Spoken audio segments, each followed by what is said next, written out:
CM Revanth Reddy మాట్లాడుతున్నారు. ఇప్పుడు live చూద్దాం. భూమిని ఒకసారి చూస్తే ఆ భూమి ప్రదాత వాళ్ళ తల్లిదండ్రులు వాళ్ళ తాతల నుంచి వచ్చిన స్థిరాస్తి కాదు, ఇందిరమ్మ వాళ్ళకి ఇచ్చిన ఆస్తి. ఇందిరమ్మ వాళ్ళ తల్లిలాగా వాళ్ళ కుటుంబ పెద్దలాగా ఆలోచన చేయడం ద్వారా, పెద్ద మనసు ఉన్నతమైన నిర్ణయం చేయడం ద్వారా అగ్రికల్చర్ సీలింగ్ యాక్ట్ తీసుకొచ్చి కొద్దిమంది చేతుల్లో ఉన్న లక్షలాది ఎకరాల భూములను పేదలకు పంచిపెట్టి ఈరోజు భూమి మీద పేదలకు హక్కు కల్పించిన గొప్ప నాయకురాలు శ్రీమతి ఇందిరాగాంధీ గారు. అదేవిధంగా ఆత్మ గౌరవంతో బ్రతకాలి అనుకున్నప్పుడు సొంత ఇల్లు ఉండాలి, ఆ కళ నెరవేరాలి. ఆ కళ నెరవేరాలి అంటే మొదట ఇంటి పట్ట, ఇంటి స్థలం ఉండాలి. అందుకే ఏ ఊర్లో అయినా గుడి లేని ఊరు ఉండొచ్చేమో కానీ ఇందిరమ్మ కాలనీ లేని ఊరు ఈ దేశంలోనే లేదు అని నేను గర్వంగా చెప్పగలను. ఎంత మారుమూల ప్రాంతానికి వెళ్ళినా చిట్టడువుల్లో నివసించే ఆదివాసీలకు కూడా ఇందిరమ్మ కాలనీలను, ఇందిరమ్మ ఇళ్ల పట్టాలు ఇచ్చి వాళ్ళ ఆత్మ గౌరవాన్ని నిలబెట్టి వాళ్ళు సొంత ఇంటి కళను నెరవేర్చే విధంగా ఇండ్లు కట్టుకోవడానికి అన్ని రకాలుగా నాకు తెలిసి 10,000 రూపాయలతో మొదలుపెట్టి మొదట్లో 4 తాటాకులు, 10 వెదర్ బొంగులు, 4,000 రూపాయల నగదుతో మొదలైన ఇందిరమ్మ ఇల్లు కాలక్రమేణా రాజశేఖర రెడ్డి గారు వచ్చే వరకు 1,25,000కు పెరుగుకుంటూ వచ్చింది. ఈరోజు ప్రజాప్రభుత్వం కాంగ్రెస్ పార్టీ అధికారంలోకి వచ్చిన తర్వాత 5 లక్షల రూపాయలకు పెంచడం జరిగింది. ఎందుకంటే ఈరోజు పెరిగిన ధరలు పేదవాడి అవసరాలను దృష్టిలో పెట్టుకొని ప్రతి పేదవాడికి 5 లక్షల రూపాయలు ఉచితంగా ఇచ్చి వాళ్ళకి ఇండ్లు కట్టుకోవడానికి ప్రభుత్వం అండగా నిలబడాలన్న ఆలోచనతో ఈ పథకాన్ని తీసుకొచ్చినాం. ఇదే కాదు, గతంలో ఇందిరమ్మ ఇండ్లు కొన్ని లోన్ల ద్వారా పేదలకు ఇచ్చిన ఇండ్లు ఉన్నాయి. ఆ ఇళ్లకు కూడా వాళ్ళ లోన్లు ప్రభుత్వమే తీర్చి ఈరోజు 7,000 మంది కుటుంబాలకు ఆ లోన్ల నుంచి కూడా విముక్తి కలిగే నిర్ణయం తీసుకున్నాం. వాళ్ళ సొంత ఇంటి కళ ఈరోజు వాళ్ళకు రుణ విముక్తి చేయడం ద్వారా ప్రభుత్వం ముందుకు సాగుతున్నది. అందుకే ఈరోజు గృహ నిర్మాణ శాఖ మంత్రివర్యులు పొంగులేటి శ్రీనివాసరెడ్డి గారు ప్రజాపాలనలో గ్రామ సభల ద్వారా సేకరించిన అప్లికేషన్లను విశ్లేషించడమే కాకుండా అర్హులైన అందరి వివరాలను కేంద్ర ప్రభుత్వానికి అందించి కేంద్ర ప్రభుత్వం నుంచి రావాల్సిన నిధులను రాబట్టుకునే కార్యక్రమాన్ని చేపట్టడమే కాకుండా ఈ కార్యక్రమం లక్ష్యం ఎంత గొప్పదైనా అమలులో లోపాలు ఉంటే పూర్తిగా ప్రభుత్వ విశ్వసనీయత దెబ్బతింటుంది, పేదవాళ్ళకు అన్యాయం జరుగుతుందన్న ఆలోచనతోటి ఒక గొప్ప లక్ష్యంతో ప్రజాపాలనలో వచ్చిన అప్లికేషన్లు పరిశీలించడమే కాకుండా సాంకేతిక నైపుణ్యాన్ని, ఆర్టిఫిషియల్ ఇంటెలిజెన్స్ను జోడించి ఏ ఒక్క ఇల్లు కూడా అనర్హులకు అందకూడదు, అర్హులైన వాళ్ళకే ఇల్లు చెందాలి అన్న ఆలోచనతోని నూతనంగా ఒక యాప్ తీసుకొచ్చి ఆర్టిఫిషియల్ ఇంటెలిజెన్స్ ద్వారా ప్రతి స్థాయిలో, పునాది స్థాయిలో, గోడల స్థాయిలో, స్లాబ్ స్థాయిలో, ఇల్లు పూర్తి చేసుకునే స్థాయిలో ప్రతి స్థాయిలో సాంకేతిక నైపుణ్యంతో ఈ ఇళ్ల నిర్మాణ కార్యక్రమాన్ని చేపట్టడమే కాకుండా గతంలో చంద్రశేఖరరావు గారు గత ప్రభుత్వం రద్దు చేసిన హౌసింగ్ శాఖను పునరుద్ధరించడమే కాకుండా పూర్తి స్థాయిలో సిబ్బందిని నియమించి క్షేత్ర స్థాయిలో పరిశీలన చేసుకుంటూ పర్యవేక్షణలో ఈ కార్యక్రమాన్ని ముందుకు తీసుకెళ్లాలని చెప్పి ఈరోజు ప్రభుత్వం నిర్ణయం తీసుకొని యాప్ని ఈరోజు రిలీజ్ చేయడమే కాకుండా విధి విధానాలను కూడా సరళీకృతం చేసి, ఎందుకంటే ఎక్కడైనా ఎవరైనా ఆర్థిక ఏదైనా అప్పు సప్పు చేసి కుటుంబంలో 2-3 ఉంటే ఇంకా కొంచెం మంచిగా కట్టుకోవాలనుకున్నప్పుడు వాళ్ళకు వెసులుబాటు, ఇంటి స్థలం ఒకవేళ ఉంటే ప్రభుత్వం ఇచ్చే సంక్షేమ పథకంతో పాటు వాళ్ళు అదనంగా గది నిర్మించుకున్నా కూడా ఎలాంటి అభ్యంతరాలు పెట్టొద్దు, తద్వారా వాళ్ళు ఇంకా ఉన్నతంగా బ్రతకడానికి అవకాశం ఉంటుందని చెప్పి పేదలకు వెసులుబాటు కల్పించాలన్న ఆలోచన సూచన మా మంత్రి గారు చేయడంతో ఉప ముఖ్యమంత్రి గారు నేను కూడా ఇది మంచి సూచన అని చెప్పి వాటిని ఆమోదించడం జరిగింది. లేకపోతే ఈ నిబంధనలు పెడితే కింది స్థాయిలో తప్పిదం జరగడానికి కూడా కొంత అవకాశం ఉంటుంది. సో తప్పిదాలు జరగకుండా ఉండడానికి పేదలకు ఏది మేలు జరుగుతుందో, పేదలకు న్యాయం చేయడానికి అవసరమైన అన్ని నిర్ణయాలు పారదర్శకంగా తీసుకోవాలనేది మా ప్రభుత్వం యొక్క ఆలోచన. ఆ ఆలోచనలో భాగంగా మొదటి సంవత్సరము ప్రతి నియోజకవర్గానికి 3,500 ఇండ్ల కేటాయింపులో భాగంగా 4,50,000 ఇండ్లకు 5 లక్షల రూపాయలతోని పరిపాలన అనుమతి ఇవ్వడం జరిగింది. ఈరోజు ఈ యాప్ను ప్రవేశపెట్టడం ద్వారా లబ్ధిదారుల ఎంపిక ప్రక్రియ పారదర్శకంగా సరళీకృతంగా జరగడానికి అవకాశం కలిగింది. అందుకే ఈరోజు తెలంగాణ పేదలందరికీ ఇది ఒక పండుగ. ఇందిరమ్మ రాజ్యంలో నిజంగా పేదలు ఇంటి ముందు వెలుగులతో పండుగ చేసుకునే సందర్భము.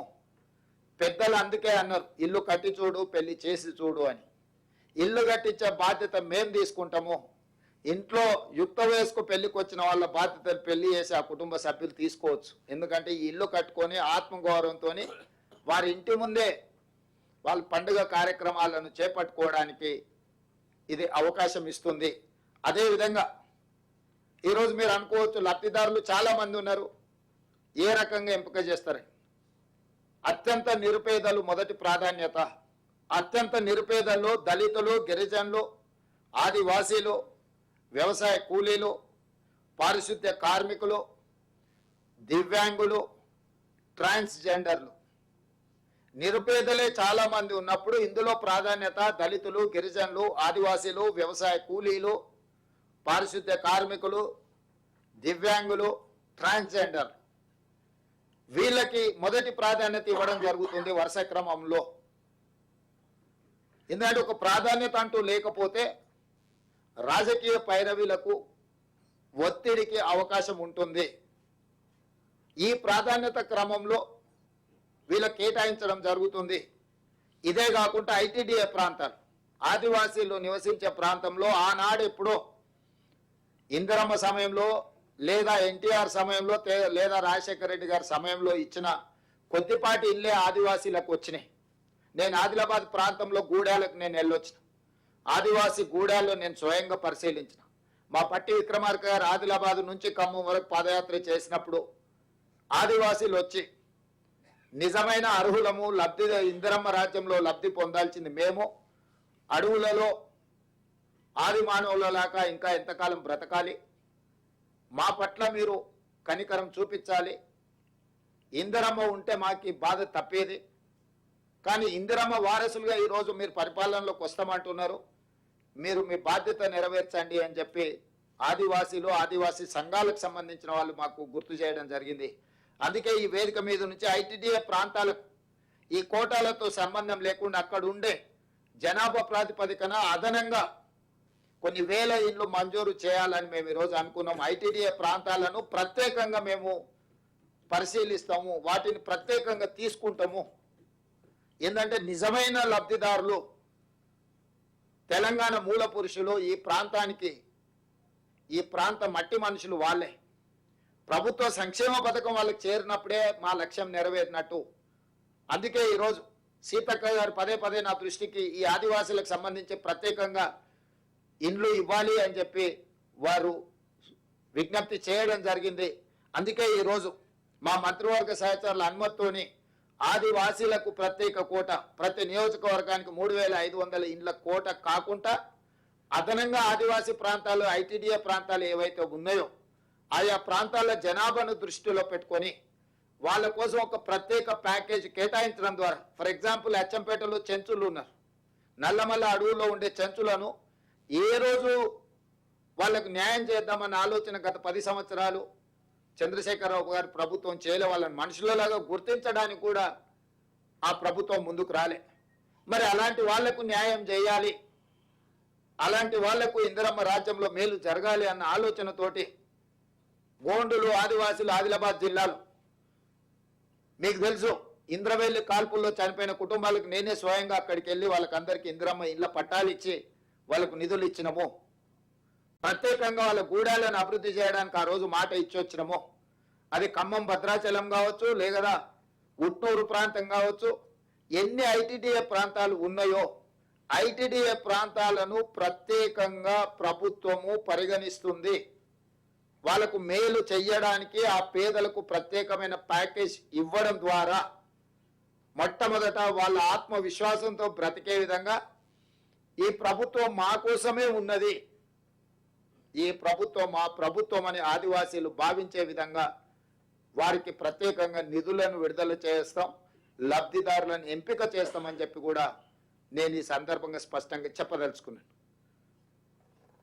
పొంగులేటి శ్రీనివాసరెడ్డి గారు చెప్పినట్టు 10 సంవత్సరాలు 2004 నుంచి 2014 వరకు డాక్టర్ వైఎస్ రాజశేఖర రెడ్డి గారి నేతృత్వంలో 2 సార్లు శ్రీమతి సోనియా గాంధీ గారి నాయకత్వంలో ఇక్కడ ప్రభుత్వాలు ఏర్పడ్డాయి.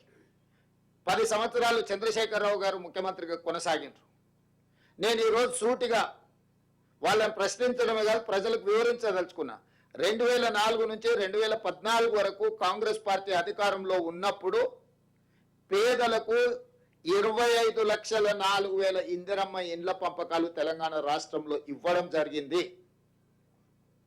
25,04,000 ఇండ్లు 2004 నుంచి 2014 వరకు కాంగ్రెస్ పార్టీ అధికారంలో ఉన్నప్పుడు పేదలకు మేము ఇందిరమ్మ ఇండ్లు ఇచ్చినాము. ప్రత్యేక తెలంగాణ రాష్ట్రం ఏర్పడ్డదే పేదవాళ్ల కోసం, పేదవాళ్ల బలిదానాలతో, పేదవాళ్ల త్యాగాలతో, పేదవాళ్ల పోరాటాలతో. పేదవాళ్ళే అన్ని కష్టాలను ఎదుర్కొని తెలంగాణ రాష్ట్రం తెచ్చుకుంటే ఆ పేదవాళ్లకు చంద్రశేఖరరావు గారు ఇస్తాన్న డబుల్ బెడ్రూమ్ ఇండ్లు 1,52,000 అని ఇప్పుడే మా మంత్రి గారు చెప్పారు. అందులో 60-65 పూర్తి చేసిన మిగతా అర్ధాంతరంగా ఆగిపోయినాయి. ఇప్పుడు వాటిని పూర్తి చేసే బాధ్యత మేము తీసుకున్నాం. నిన్నగాక మొన్ననే వాటిని పూర్తి చేయడానికి దాదాపుగా 195 కోట్ల నిధులను వారు అసంపూర్తిగా వదిలేసిపోయిన డబుల్ బెడ్రూమ్ ఇళ్లను పూర్తి చేయడానికి కూడా 195 కోట్ల రూపాయలను మా ప్రభుత్వం విడుదల చేసింది.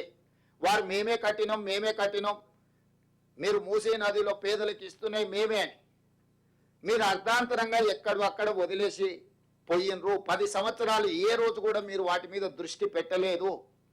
ఆ పేదల్ని మనుషులలాగానే మీరు చూడడానికి ఇష్టపడలేదు. కానీ మీకు కావలసిన ప్రగతి భవన్ను 9 నెలల్లో పూర్తి చేసుకున్నారు. మీకు కావలసిన వాస్తు కోసం నిర్మించుకున్న సచివాలయం 9 సంవత్సరాలలో పూర్తి చేసుకున్నారు. మీకు కావలసిన ఫామ్ హౌజులు అది గజ్వేల్లో కావచ్చు, జన్వాడలో కావచ్చు, లేకపోతే మొయినాబాద్లో కావచ్చు, వివిధ ప్రాంతాలలో 100 ఎకరాలలో ఫామ్ హౌజులు పూర్తి అయిపోయినాయి. మీ రాజకీయ పార్టీలకు 33 జిల్లాలలో ఎకరాల కొద్ది నిన్నగాక మొన్ననే హైకోర్టులో చర్చకు వచ్చినప్పుడు ఎకరాలల్లా బీఆర్ఎస్ భవనాలను నిర్మించుకున్నారు, భూములను కేటాయించుకున్నారని కోకాపేటలో 11 ఎకరాల భూ కేటాయింపుతో పాటు 33 జిల్లాలల్లో మీ పార్టీ కార్యాలయాలను కోట్ల రూపాయలు పెట్టి మీరు నిర్మించుకున్నారు. మీ భవనాలను నిర్మించుకోవడానికి, మీ ఫామ్ హౌస్లను నిర్మించుకోవడానికి, మీ పార్టీ కార్యాలయాలను నిర్మించుకోవడానికి చూపించిన శ్రద్ధ, కేటాయించిన నిధులు, తీసుకున్న భూములు, పేదవాళ్ళ పట్ల మీరు చిత్తశుద్ధి చూపించలేదు. స్పష్టంగా మీ ప్రాధాన్యత మీరే, మీ ప్రాధాన్యత మీ భవనాలు, మీ ఫామ్ హౌజులు, మీ పార్టీ కార్యాలయాలే. మీరు పేదల కోసం ఇస్తా అని హామీ ఇచ్చిన డబుల్ బెడ్రూమ్ ఇండ్లు కాదు. ఎన్నికల సందర్భంగా చంద్రశేఖరరావు గారు పదే చెప్పిండ్రు, ఇందిరమ్మ ఇండ్లను డబ్బా ఇండ్లతో పోలుస్తూ డబ్బా ఇండ్లు వద్దు, డబుల్ బెడ్రూమ్ ఇండ్లు ముద్దు. అల్లుడు సాడ్ ఉంటాడు, కొడుకు కోడలు ఉంటే ఆడుంటారు. పండుగ పూట నాడు కోడి పిల్లను కుక్క పిల్లను ఉంటే ఆడగట్టేసుకుంటారు, మేకపిల్లు ఉంటే ఏడబెడతారు. ఇట్లాంటి అద్భుతమైన ఉపన్యాసాలు చెప్పిండ్రు. కానీ 10 ఏళ్ళైనా మరి కొడుకు కోడలతో పాటు బిడ్డ అల్లుడు పండుగ పూట వస్తే ఉండాలనో ఇంతవరకు ఏది నిర్మించి చూపెట్టలేదు. మేకపిల్లకు కోడి పిల్లకు దారే చూపించలేదు. కానీ బెల్ట్ షాపులు మాత్రం బస్తీల ప్రతి కాలనీలో మాత్రం సంపూర్ణంగా ఏర్పాటు చేయించిండు. ఎక్కడ కూడా లేకపోతే ఎతికి మరి వాటిని తెరిపించిండు. అంటే ఈ విధానము 10 సంవత్సరాలు పరిపాలన చేసి రాష్ట్రాన్ని పూర్తిగా అధోగతి పాలు చేసి ఆనాడు 2014 జూన్ 2 నాడు 16,000 కోట్ల రూపాయల మిగులు బడ్జెట్తో చంద్రశేఖరరావు గారికి రాష్ట్రాన్ని కాంగ్రెస్ పార్టీ అప్పచెప్పింది. ఆనాడు తెలంగాణ బిల్లు ఆమోదించడంలో క్రియాశీలక పాత్ర పోషించిన ఆనాటి ఉమ్మడి శాసనసభ డిప్యూటీ స్పీకర్గా బట్టి విక్రమార్క గారు కుర్చీలో కూర్చొని బిల్లును ఆమోదింపజేసిన తెలంగాణ రాష్ట్ర చర్చ వచ్చినప్పుడు వారు డిప్యూటీ స్పీకర్గా నాకు అవకాశం ఇస్తే నేను చాలా విషయాలు సభలో ప్రస్తావించిన. ఈ రోజు కూడా అవి లైవ్లో ఉంటాయి, మీరు ఒకసారి చూడొచ్చు.